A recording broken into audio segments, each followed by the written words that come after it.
Le 20e point, ce qui est le dernier, avant ma conclusion, ce sont les sujets que n'aborde pas ce programme. Il y en a des tonnes. Il y en a des tonnes. Il y a la fiscalité. Je ne vous ai pas parlé de l'impôt sur les sociétés. Je ne vous ai pas parlé de la réforme de l'impôt sur le revenu. Je ne vous ai pas parlé de l'imposition sur les plus-values boursières.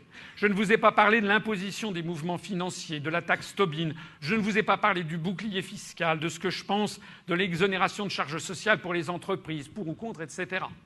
Je ne vous en ai pas parlé. Je ne vous ai pas parlé de la politique de l'emploi en termes de dispositifs d'insertion, de formation professionnelle, de réforme ou non du Code du travail, faut-il ou non étoffer les inspections du travail, etc. Je ne vous ai pas parlé de la politique des transports, je ne vous ai pas parlé des aéroports, des voies fluviales, du ferroutage, des voies routières, je ne vous ai pas parlé de la politique de la ville, je ne vous ai pas parlé de la politique de la fonction publique, je ne vous ai pas parlé de la politique des sports, je ne vous ai pas parlé de la politique de la culture. Je ne vous ai pas parlé des sujets de société, je ne vous ai pas parlé de l'IVG, de l'euthanasie, du mariage gay. Je ne vous ai pas parlé non plus de la politique du tourisme. Je ne vous ai pas parlé de la politique carcérale. Je vais arrêter là.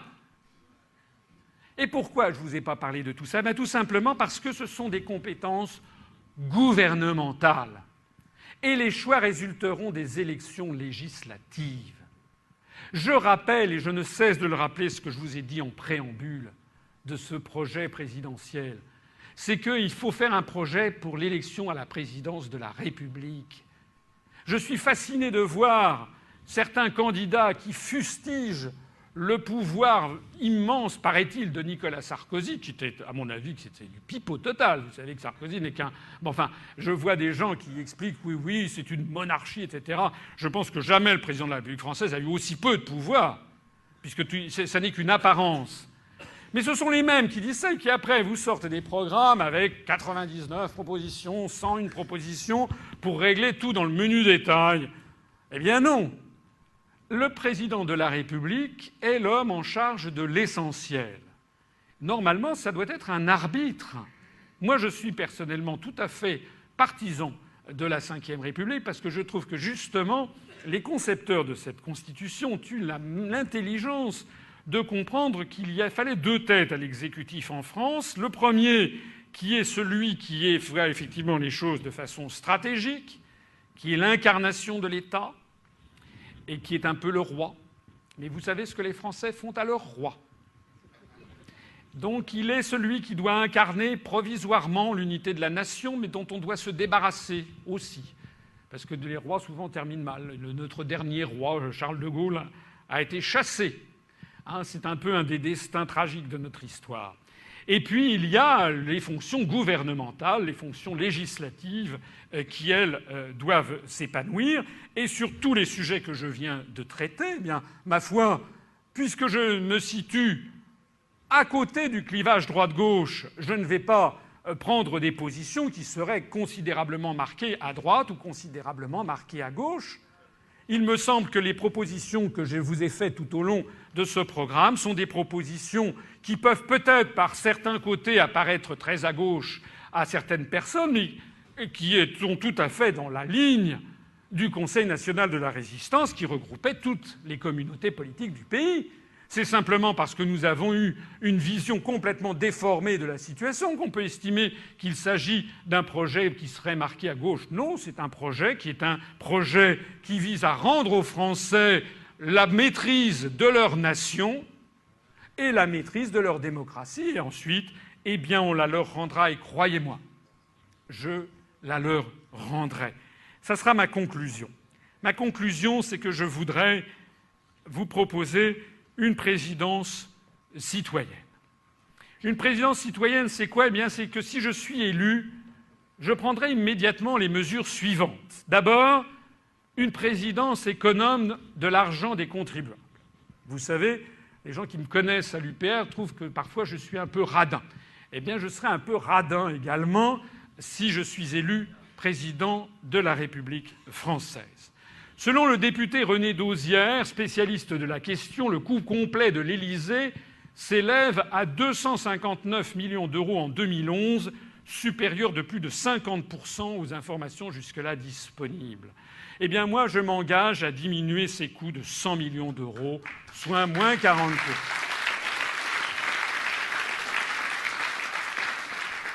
Je vous ai montré ici un graphique, comment dirais-je, un schéma en écorché, comme on dit, de l'avion que l'on appelle Air Sarco One. Vous en avez peut-être entendu parler.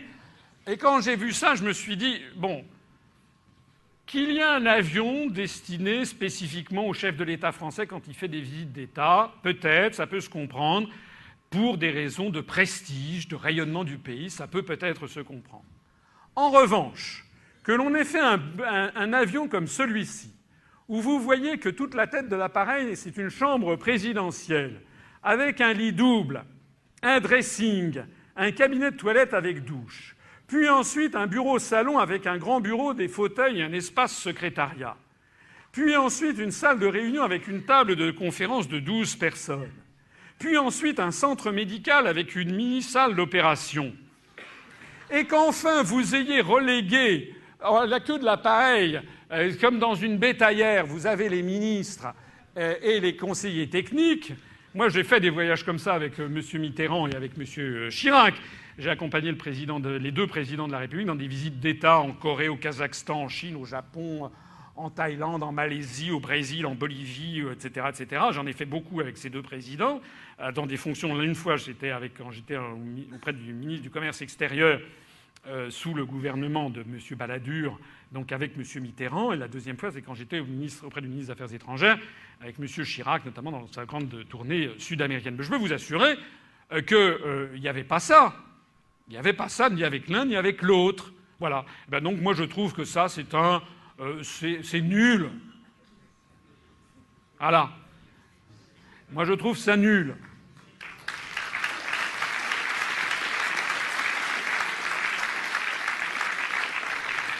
Une présidence citoyenne, c'est également l'abandon de la prétention monarchiste. Eh bien, il n'y aura pas de première dame. J'ai une femme, ma femme, qui d'ailleurs n'est pas là puisqu'elle prépare actuellement un concours de l'École normale supérieure, donc elle a un grand... parce que j'ai une femme qui est universitaire. Ma femme sera tout simplement la femme du président de la République. Voilà. Et elle poursuivra son activité professionnelle, point. C'était d'ailleurs exactement la position qu'avait, je suis désolé de me comparer à lui, mais qu'avait Charles de Gaulle. Tante Yvonne, comme on l'appelait affectueusement, personne ne l'appelait la première dame de France. De temps en temps, il y avait un petit reportage sur elle. C'était une femme discrète, très gentille et intelligente du reste, mais c'était quelqu'un qui savait se tenir à sa place. Et donc il n'y a pas dans le protocole, il n'y a pas de protocole monarchiste en République. De la même façon, eh bien, je protégerai ma famille de toute médiatisation.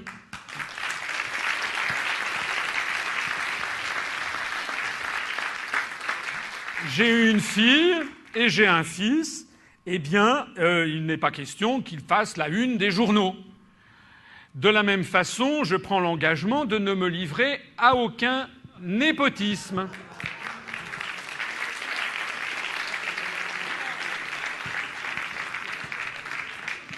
Vous savez que le népotisme vient du mot italien nepoto, qui veut dire le neveu. C'est donc, ça remonte au pape de la Renaissance qui favorisait leurs neveux. Quand ce n'était pas leur neveu, c'était leur fils, par exemple Alexandre VI Borgia, qui avait des enfants, comme vous le savez. Eh bien, moi, je prends l'engagement de ne me livrer à aucun népotisme, qui est un des ravages de la société française actuelle dans beaucoup de milieux, et en particulier dans le milieu politique. Donc, je ne ferai pas en sorte que ma fille devienne présidente de l'UPR.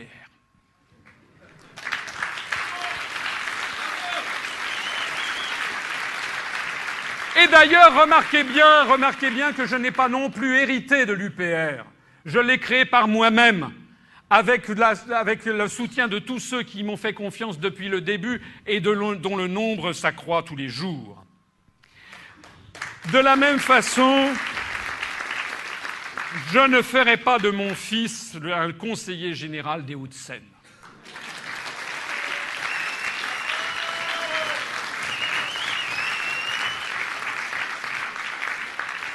Et puis j'aurai un comportement décent et respectueux des difficultés des Français.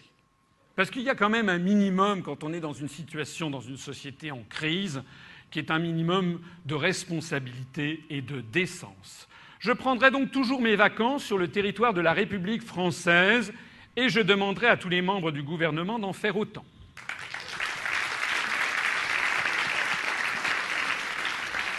Il est d'ailleurs très étonnant de voir tous ces ministres et tous ces présidents de la République qui poussent des cris d'orfraie lorsque je leur dis qu'il faut sortir de l'Europe, alors que dès qu'ils ont un pont, un week-end ou des vacances, ils quittent justement, ils sortent de l'Europe pour aller aux États-Unis ou pour aller sous les tropiques. Donc, bien moi, je prendrai mes vacances. La République française est un des plus grands, c'est d'ailleurs la première destination touristique mondiale. Alors on peut, me semble-t-il, pendant la durée d'un mandat minimum, eh bien, avoir ne serait-ce que la courtoisie vis-à-vis de ses compatriotes que de rester parmi eux. Et donc ne pas faire, par exemple, de croisière à bord de yachts de milliardaires. Je ne passerai pas mon temps dans des voyages internationaux qui ne servent à rien. J'effectuerai les déplacements strictement nécessaires et j'en diminuerai l'entourage. Il n'y aura pas des cohortes et des cohortes de voitures de police, de gyrophares et d'autocars des CRS parce que tout simplement, j'aurai confiance dans mes concitoyens.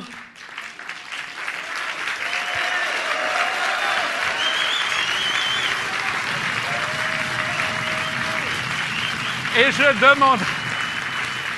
je demanderai aux membres du gouvernement d'en faire autant. J'éviterai tout comportement ostentatoire, ce qui n'est d'ailleurs pas mon genre.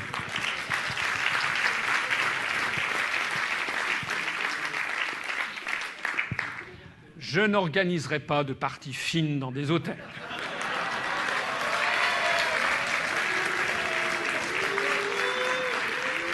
Et je ne vivrai pas dans une tour d'ivoire. Je rencontrerai régulièrement les Français de toutes les conditions, en particulier les chômeurs, les exclus et les handicapés.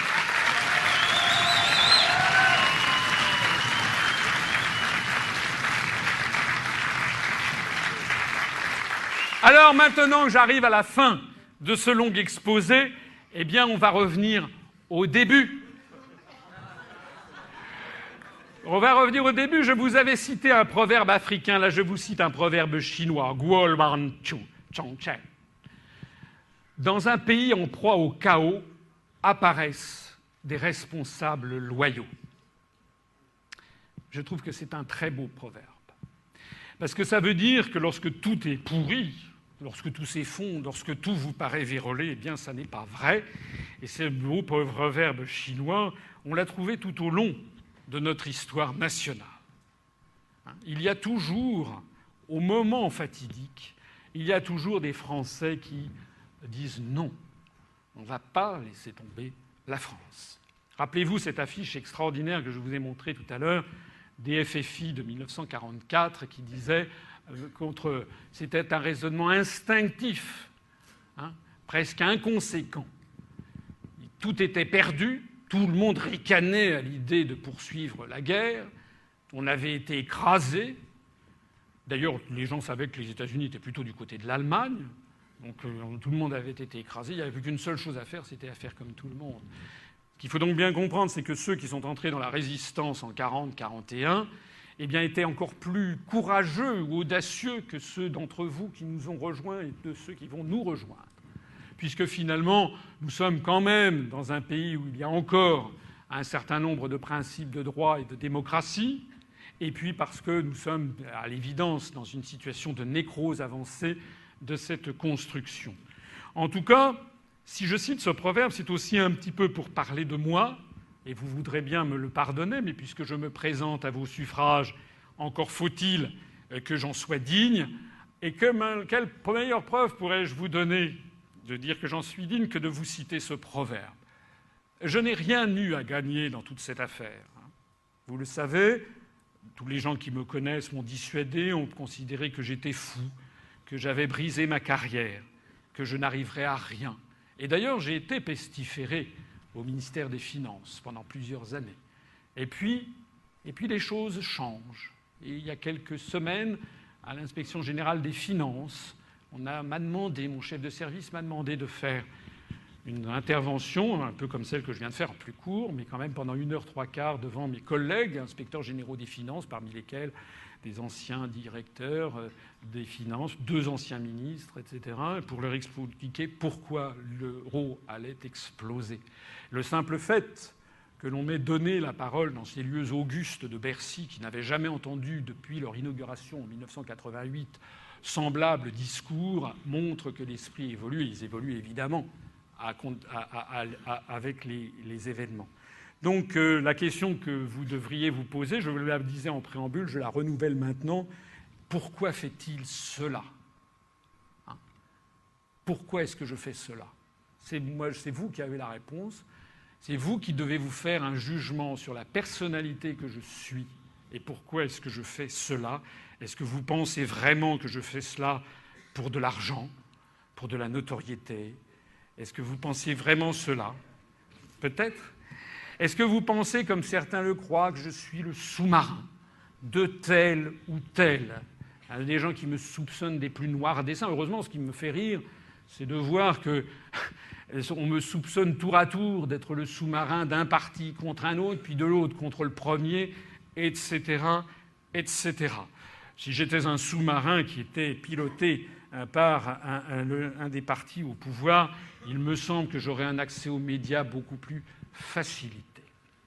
Donc je vous demande, je vous prie, je vous suggère de réfléchir en conscience à la personnalité qui se présente devant vous, comme elle est, avec ses qualités et ses défauts.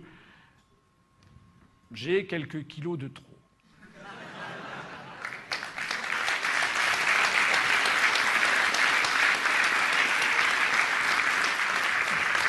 Mais j'ai l'honnêteté de ne pas avoir fait de régime avant.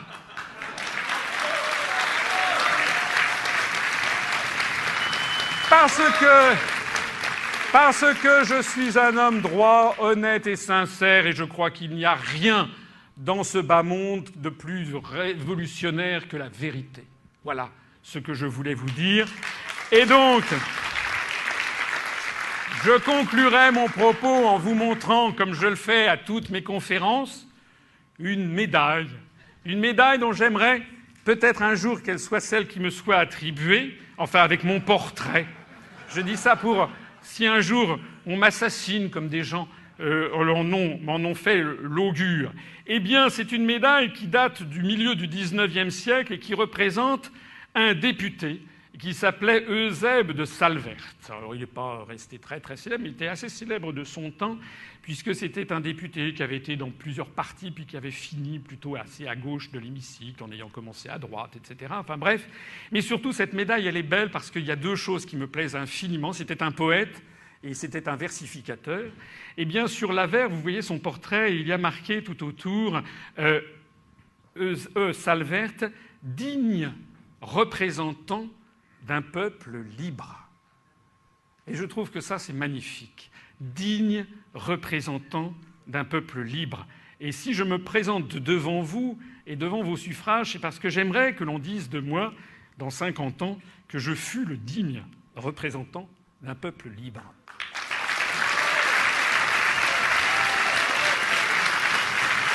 Et il y a un revers à cette médaille. Le revers à cette médaille n'est pas moins beau, puisqu'il comporte justement une phrase, une citation de Salverte, qui est celle-ci : « Le mensonge et la peur sont des vices d'esclaves. »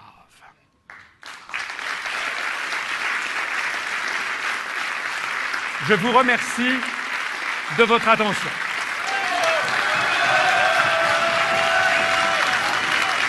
Vive la République et vive la France!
Merci. Merci à tous. Merci à tous d'être venus. Merci pour toute votre diversité. L'UPR est riche de la diversité de ses membres. Je sais qu'il y a parmi nous des gens de toutes les opinions politiques, y compris des gens qui sont très à droite, des gens qui sont au centre. Il y en a des gens qui sont très au centre. Il y a des gens qui sont à gauche, très à gauche. Il y a des gens de toutes les religions et il y a des gens de toutes les races et de toutes les ethnies. Et je m'en félicite.